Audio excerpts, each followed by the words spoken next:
3 bills కలిపే మాట్లాడండి. ఇప్పుడు municipal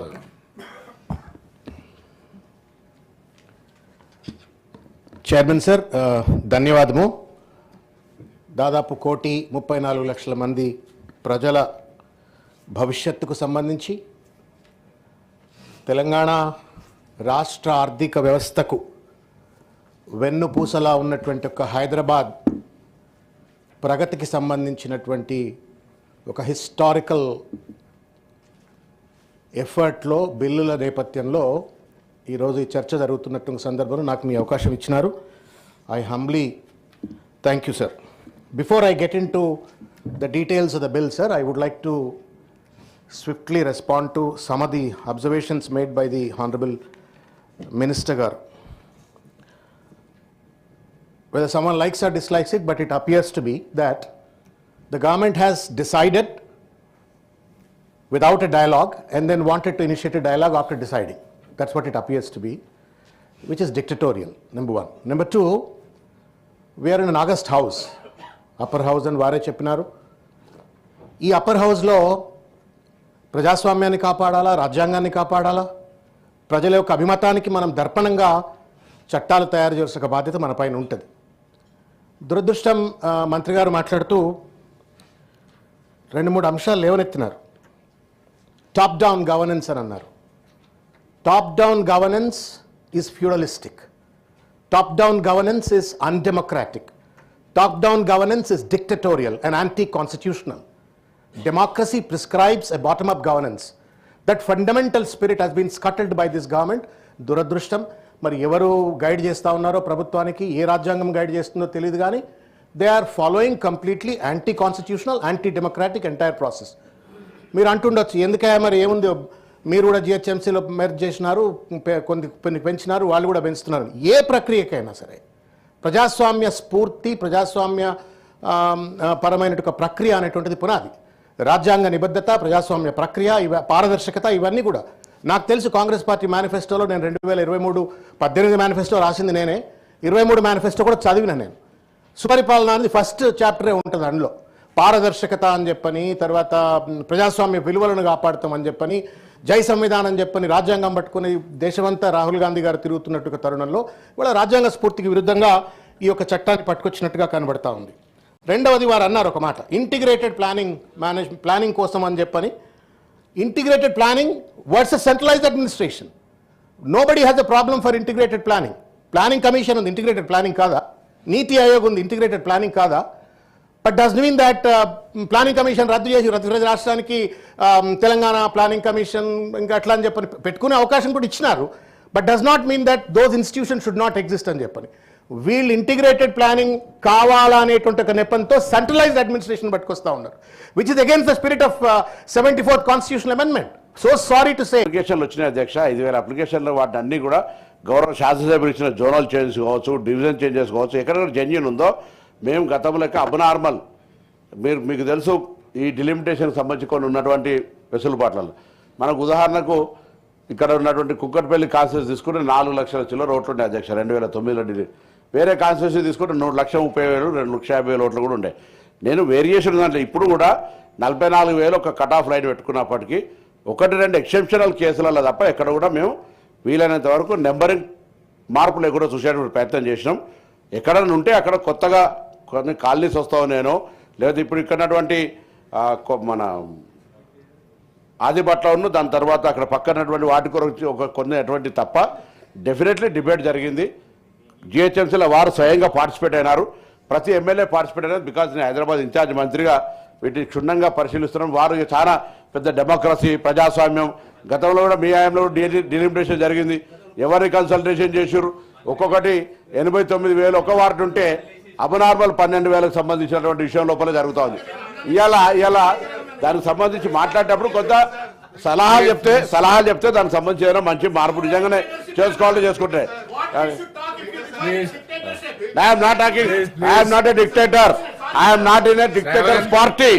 I am a democratic party. I am very democratic. I am not in a democratic party. I like your dictator's party. I am a democratic party. Please. That's Ravan Garu. Right man in the wrong party, sir. ఆ మాట 3 సంవత్సరాల తర్వాత మీకు తెలియదు. 3 సంవత్సరాల తర్వాత లేదు, 3 సంవత్సరాల తర్వాత తెలుస్తుంది.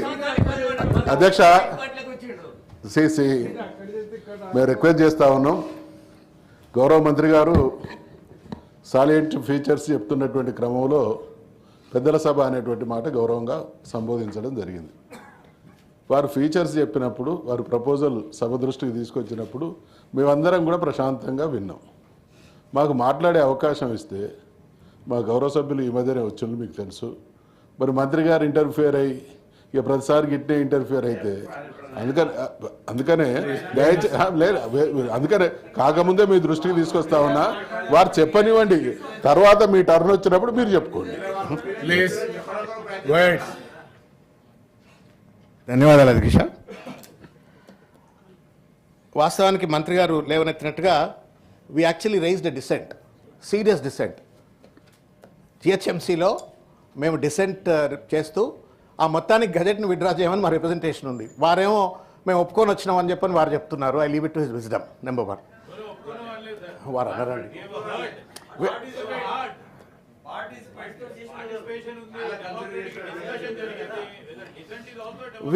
We are expressing the same views. We are not distorting anything what we have conveyed in the GHMC. Whatever we have conveyed in the GHMC, we have a right to reiterate. I appeal to the honorable ministers here. Please have patience and listen to us. You know, we are talking about 1,34 lakhs of people. We are talking about the future of 30, 40, 50 years of Hyderabad.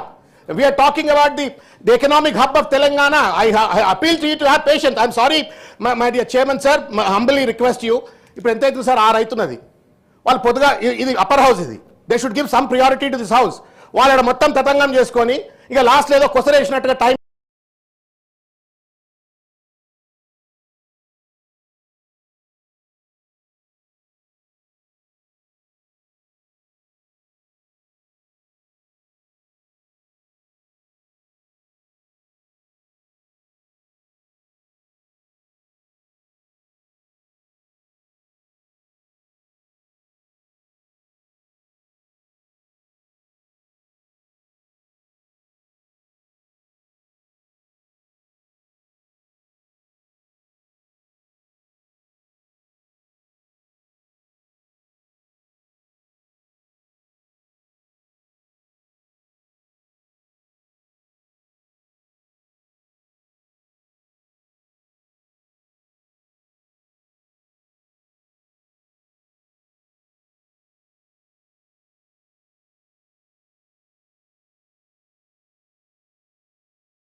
Chairman sir ద్వారా గౌరవ సభ్యులకు తెలియజేస్తా ఉన్నాం sir. It's upper house. We know the importance. We give the highest respect to this house. అక్కడ మొత్తం complete చేసుకొని ఇక్కడ పోయినాం తతంగం. This is not the words you have to use doctor. These are not the words. You are the educated guy. You are the educated guy. As a friend, as a colleague, I am trying to put it across. Please. You know, this is the highest house. We will give the utmost respect to this house. Even though our tempers run high in the lower house, we never speak in the same way, in the same tone over here. Subject లో ఉండి ఏ చట్టానికైనా sir ఒక మాట sir please allow me to talk sir. We are the main opposition here. Please allow, and I am the lead speaker here. Please allow me to complete, sir. If they don't want to listen, then I will stop, sir. My humble submission, sir. For any act, for any policy, there is a prelude, sir. మనం చేసే చట్టము ఒక English కాగితం కాదు sir, Telugu కాగితం కాదు sir. ప్రజల భవిష్యత్తు, ప్రజల అభివృద్ధి, ప్రజల ఆకాంక్షలు, ప్రజల స్ఫూర్తి ఇవన్నీ మిళితమై ఉంటే ఒక చట్టం వస్తుంది సార్. అటువంటివి మాట్లాడినప్పుడు తప్పనిసరిగా చాలా అంశాలు చర్చకు వస్తాయి అధ్యక్ష. వాటిని దృష్టిలో పెట్టుకొనైనా సరే ఆ భావోద్వేగాలను, ఆ భావంలో ఉన్నటువంటి అర్థాన్ని అర్థం చేసుకొని ప్రభుత్వం ఏమైనా మార్పులు చేర్పులు చేసుకునే అవకాశం ఉంటుంది. Whether they accept or don't accept is అన్న, దిస్ ఇస్ నాట్ ఫేర్ అన్న, దిస్ ఇస్ నాట్ ఫేర్. చెప్పనీవే చెప్పనీవే, అరే చెప్తా మీకు, అది కూడా చెప్తా మీకు ఏం హక్కు ఉంది, ఏం హక్కు లేదు కూడా చెప్తా. ప్లీజ్ కానీ ప్లీజ్ నువ్వు అట్లా చేస్తావా? Shravan please go head. Chairman sir, నేను ఇంతకుముందు చెప్పినట్టుగా 74గా భారత రాజ్యాంగ సవరణను ఉల్లంఘిస్తూ వీళ్ళు మొత్తం ప్రక్రియను చేపట్టారు. We strongly condemn, we appeal to the government to respect their own act. వాళ్ళ నాయకుడే పట్టుకొచ్చిన చట్టం, దాన్ని దయచేసి మీరు గౌరవించండి, నియంతృత్వంగా ఉండకండి అని చెప్పని నేను కోరుతా ఉన్నాను. రెండవది ఏంటంటే, నేను ఒక విషయం మీకు చెప్పదలుచుకున్న అధ్యక్ష. దెర్ ఇస్ అ సెటిల్డ్ లా. వారు ఇంతకుముందు చెప్తా ఉన్నారు, మీరు అట్లా చేయలేదా, మేము ఇట్లా చేయలేదా అని చెప్పని వారు ఇంతకుముందు చెప్తా ఉన్నారు. చట్టం ఏం చెప్తుంది అంటే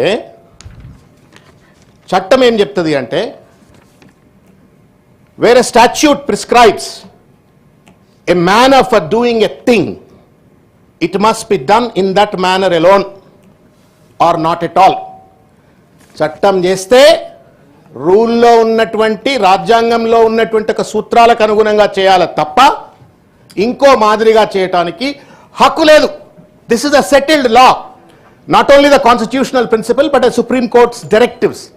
ఇంత స్పష్టంగా ఉన్నటువంటి ఒక నేపథ్యంలో సంప్రదింపులు లేకుండా నియంతృత్వంగా రాత్రికి రాత్రి 20 మున్సిపాలిటీలను, 7 మున్సిపల్ కార్పొరేషన్లను ఇష్టం వచ్చినట్టుగా వాళ్ళు జిహెచ్ఎంసీలో మెర్జ్ చేసి, కనీసం అక్కడ ఉన్నటువంటి ఒక కార్పొరేటర్లకు కానీ, ప్రజాప్రతినిధులకు కానీ, అక్కడ ఉన్నటువంటి ఒక ఓటర్లను కానీ కనీస వార్డు సభ అంటాం అధ్యక్ష. మీరు గ్రామంకి వెళ్ళి వచ్చిన వాళ్ళు, you know the sanctity of the గ్రామ సభ. గ్రామ సభ is a very foundation pillar of the democracy. అట్లనే ward Sabha in urban governance. ఒక్క వార్డు సభ కూడా పెట్టకుండా వాళ్ళు మెర్జ్ చేసి పడేసినారు. వారు అంటా ఉన్నారు పెద్దలు, I have great respect to him, I have Sridhar Babu గారు, వారు ఒక మాట అన్నారు. ఏమన్నారు? ఏకీకృత పన్ను విధానం ఉండాలా అని చెప్పారు. How can you impose the tax that Jubilee Hills constituency voter pays to someone living in a municipality, remote municipality and municipal corporations, suburb municipal corporations అండి? ఎట్లా న్యాయం అయితే చెప్పురి? మళ్ళీ మీరు దాన్ని సమర్థించుకుంటున్నారు, తప్ప అంటారు, అట్లా ఎట్లా అంటారో నా మీద ఎగబడుతున్నారు. సబబు కాదు అని నేను కోరుకుంటా ఉన్నాను. రెండవ విషయం అధ్యక్ష, జిహెచ్ఎంసీకి ఒక చరిత్ర ఉంది అధ్యక్ష, పెద్ద చరిత్ర ఉంది. I don't want to get in to the discussion. Nizam జమానాలో హైదరాబాద్ గవర్నెన్స్ ఎట్లుండే, తర్వాత ఎంసీహెచ్ ఎట్లయింది, జిహెచ్ఎంసీ ఎట్లయింది, everybody knows, and I don't want to get in to the debate.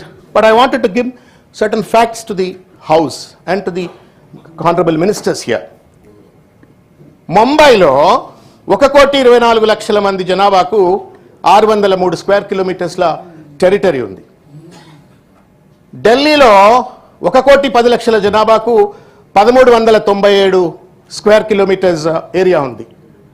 కర్ణాటకకు 84 లక్షల మంది జనాభాకు 709 ఉంది. అహ్మదాబాద్కు 55 లక్షల మంది జనాభాకు 468 ఉంది. 428 స్క్వేర్ కిలోమీటర్స్ ఉంది. చెన్నైకి 46 లక్షల జనాభాకు 175 స్క్వేర్ కిలోమీటర్స్ టెరిటరీ ఉంది. సూరత్, పూణే, నాగ్పూర్ అట్లా వివరాలన్నీ ఉన్నాయి. నేను కోరొచ్చేది ఏంటంటే, over night what is your urban development policy చెప్పండి దయచేసి, మంత్రివర్యులు, ప్రభుత్వం దయచేసి చెప్పండి అధ్యక్ష. ఓవర్ నైట్ 700 స్క్వేర్ కిలోమీటర్స్ నేను 2000 చేసి పడేసి, I have called it as pure, rare. Everywhere Revanth Reddy గారు is visible. Pure he is there, pure he is there, rare he is there. I don't know what is it acronym and how you got it, thanks to your wisdom. But then, what is your urban development policy? What are you wanting to do with the rest of the towns in the Hyderabad, Telangana? Andhra Pradesh నేను both అధ్యక్ష. నిన్న తిరుపతి పోయేసినాం, అద్భుతమైన నగరం. పక్కన చిత్తూరు, తిరుపతి, లేకపోతే మీకు కర్నూలు, రాజమండ్రి, వాళ్ళకు విజయవాడ, గుంటూరు, ఇట్లా అన్ని నగరాలు ఉన్నాయి. ఒక సమగ్రమైనటువంటి ఒక రూరల్ అర్బన్ డెవలప్మెంట్ తోటి వాళ్ళు స్టేట్ను ముందుకు తీసుకెళ్తా ఉన్నారు. మొత్తం 2,000 ఎకరాలను హైదరాబాద్లో పడేసి, you want to kill the entire urban fabric of Telangana by making 2,000 square kilometres of Hyderabad. ఒక పక్కన నగరాలకు మైగ్రేషన్ ఉండొద్దు అని చెప్పని దేశవ్యాప్తంగా చర్చలు జరుగుతున్నటువంటి తరుణంలో ప్రపంచ బ్యాంక్ లాంటి సంస్థలు పెద్ద ఎత్తున నగరాలు ముంపుకు గురవుతా ఉన్నాయి, ముంపు కారకులవుతా ఉన్నారు. మీరు నగరాల విస్తరణ ఆపేసి ప్రజలను మీరు గ్రామాల్లో ఉండే విధంగా చేయండి అంటే మేము హైదరాబాద్ని ఎక్స్పాండ్ చేస్తామని చెప్పని ఈరోజు మాట్లాడుతున్నట్టు ఒక పరిస్థితి చూస్తూ ఉన్నాం. ఇది అప్రజాస్వామికం అని చెప్పని నేను ఈ సందర్భంగా మీకు తెలియజేస్తా ఉన్నాను. ఇకపోతే అధ్యక్ష ఇంకొక విషయం, they have not talked about, వాళ్ళు ప్యూర్ రేర్ది చాలా పెద్ద ఎత్తున మీటింగ్లలో చెప్పినారు, డిఫరెంట్ సభలలో డాక్యుమెంట్స్ రిలీజ్ చేసినారు. బట్ ద పాయింట్ ఈజ్ ఇంతవరకు జిహెచ్ఎంసీలోనే సగం సమస్యలు ఉన్నాయి అధ్యక్ష. ఈ 2 ఏళ్ల రోడ్ల మీద జనం పోవాలంటే నడువులు ఆగమైతే ఉన్నారు. రోడ్ల సమస్య, చెత్త చెదారం ఊకేసే పరిస్థితిలో లేరు, ఫైనాన్షియల్ డిస్ట్రెస్లో ఉన్నారు. జిహెచ్ఎంసీ కాంట్రాక్ట్స్ ఎవరు పికప్ చేసే పరిస్థితిలో లేరు, కాంట్రాక్టర్లంతా ఇవాళ ఆత్మహత్యలు చేసుకునే పరిస్థితిలో ఉన్నారు, నిధులు లేక అల్లాడుతున్నారు, సిబ్బంది లేక అల్లాడుతున్నట్టుగా జిహెచ్ఎంసీని now they are making it a larger entity. నేను అడుగుతా ఉన్నాను, you may call it as 3 corporation చేస్తారా, 4 కార్పొరేషన్ చేస్తారా, subsequent discussion. But have you made a financial analysis of this delimitation? చేసినారా? రిపోర్ట్ ఏమైనా ఉందా? సభలో ఉన్నటువంటి శాసనసభ్యులకు కానీ కార్పొరేటర్లకు కానీ ప్రజలకు కానీ economic viability of this delimitation either in the name of new divisions or in the name of the new corporations ఉందా? ఉంటే దయచేసి చెప్తారా, లేదా అది మీ షెల్ఫ్లోనే ఉంటుందా? దయచేసి ప్రభుత్వం సమాధానం చెప్పాలని చెప్పి నేను కోరుతా ఉన్నాను. నేను అడుగుతా ఉన్నాను అధ్యక్ష, who has done this entire exercise అధ్యక్ష? Has it been done by a dedicated committee or a dedicated commission or is it done by some IAS officers who are in service right now? Have you formed any competent empowered committee? No. You have given it to Center for Good Governance. With highest respect to the Center for Good Governance, it is not a constitutional body, sir. It's not a constitutional body. అది chief secretary కింద పనిచేసేటువంటి ఒక సంస్థ, ఒక advisory సంస్థ. ఇక chief secretary కింద పనిచేస్తుందంటే ముఖ్యమంత్రి చీఫ్ సెక్రటరీ మొత్తం వ్యవహారం ఎట్లా నడుస్తుందో మీకు అర్థమవుతుంది. ఎగ్జిక్యూటివ్ కంట్రోల్లో పనిచేసేటువంటి ఒక స్వయం ప్రతిపత్తి